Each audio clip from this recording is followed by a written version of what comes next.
बिहार में अब सरकारी स्कूलों में भी प्राइवेट जैसी पढ़ाई होने जा रही है। बच्चों को होमवर्क दिए जाएंगे। सिलेबस से बहुत कुछ ज्यादा बच्चों को अब बताया जाएगा, पढ़ाया जाएगा। 1 से 8वीं तक के बच्चों के लिए अब कैलेंडर जारी कर दिया गया है, जिसमें बताया गया है कि बच्चों को स्कूल में क्या क्या करना है। जिस तरीके से प्राइवेट स्कूल में बच्चों को शिक्षा दी जाती है, ठीक उसी तर्ज पर अब सरकारी स्कूल में भी बच्चों को शिक्षा देने की तैयारी हो गई है। पूरा प्लान तैयार है। बच्चों को अब प्रोजेक्ट दिए जाएंगे।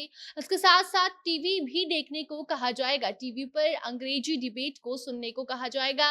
पूरा प्लान आपको हम आगे रिपोर्ट में बताते हैं किस तरीके से अब जो सरकारी स्कूल है उसकी जो शिक्षा है उसमें परिवर्तन करते हुए अब उसे प्राइवेट जैसा बनाने की कोशिश जारी है। अब नमस्कार, आप जनता जंक्शन देख रहे हैं और मैं आपके साथ वंदना पांडे। एक समय था जब स्कूल में बच्चे जाकर भी कुछ नहीं सीख पाते थे, और अब बिहार में शिक्षा व्यवस्था में जो सुधार हुआ है या फिर हो रहा है, उसका परिणाम अब ये होगा कि प्राइवेट स्कूल जैसी व्यवस्था बच्चों को अब सरकारी स्कूल में दी जाएगी। प्राइवेट स्कूल में जैसे बच्चों को शिक्षा दी जाती है, वो शिक्षा अब सरकारी स्कूल में बच्चों को देने की जो तैयारी है वो पूरी हो गई है। मतलब ये है कि अब सरकारी स्कूल के बच्चों को भी होमवर्क मिलेगा। इसके साथ साथ और भी बाकी एक्टिविटीज में बच्चे हिस्सा ले पाएंगे। जब इन्हें छुट्टी दी जाएगी तो उस दिन के लिए इन्हें खास प्रोजेक्ट भी दिए जाएंगे, जिसे दूसरे दिन स्कूल में आकर इन्हें दिखाना होगा। उस तर्ज पर इन्हें मार्क्स भी दिया जाएगा। इसके लिए विभाग ने पूरा प्लान तैयार किया है और अब सरकारी स्कूलों में कक्षा 1 से 8वीं तक के बच्चों के लिए मासिक शैक्षिक कैलेंडर भी जारी कर दिया गया है।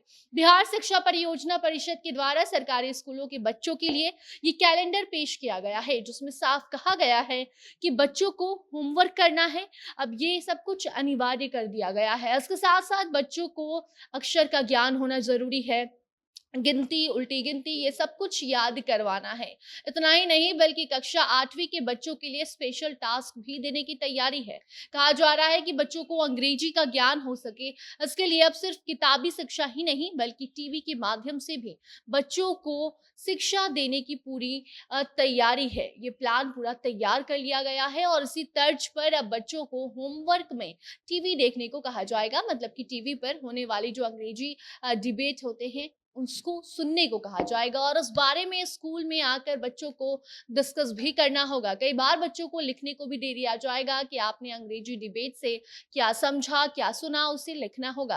और ये कक्षा 8वीं के बच्चों को होमवर्क में दिया जाएगा। इस कैलेंडर को जारी करते हुए जिला शिक्षा पदाधिकारी को लिखा गया है कि इन दिशा निर्देशों को जल्द से जल्द सभी स्कूलों में अनिवार्य करा दिया जाए, ताकि बच्चे जल्द से जल्द इन सभी नियमों का पालन करते हुए अच्छे से पढ़ाई कर सके।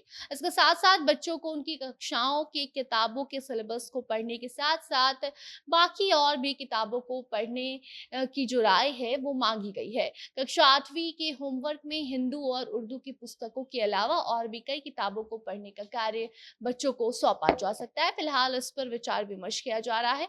कुल मिलाकर बात यही है कि अब जो सरकारी स्कूल की शिक्षा है वो बदलने वाली है। कहीं बच्चों को व्याकरण याद करवाया जा रहा है, कहीं बच्चों को कहानी सुनाने को कहा जा रहा है और साथ साथ और भी अलग अलग कई तरीके से बच्चों को पढ़ाने और पढ़ने का निर्देश दिया गया है। और उन सभी चीजों की जो रिपोर्ट है वो भी शिक्षकों को हर महीने देनी होगी। मासिक शिक्षा कैलेंडर पर हर एक कक्षा के सभी विषय के पाठों को हर महीने में बांट दिया गया है। मतलब ये है कि कौन से महीने में कौन सा चैप्टर पढ़ना है, कौन सा चैप्टर शिक्षक बच्चों को पढ़ाएंगे, ये सब कुछ उसमें होगा। इसमें जो कैलेंडर जारी किया गया है उसमें एक एक चीज मेंशन करके लोगों को बताया गया है। इसके हिसाब से अब हर महीने स्कूल में टेस्ट भी लिया जाएगा और जो भी प्रोग्रेस रिपोर्ट देनी होती है वो भी शिक्षक बच्चों को देंगे, ताकि अभिभावकों को मालूम चल सके कि उनके बच्चे कितना पढ़ रहे हैं और भी उन्हें ज्यादा कितनी मेहनत करनी है।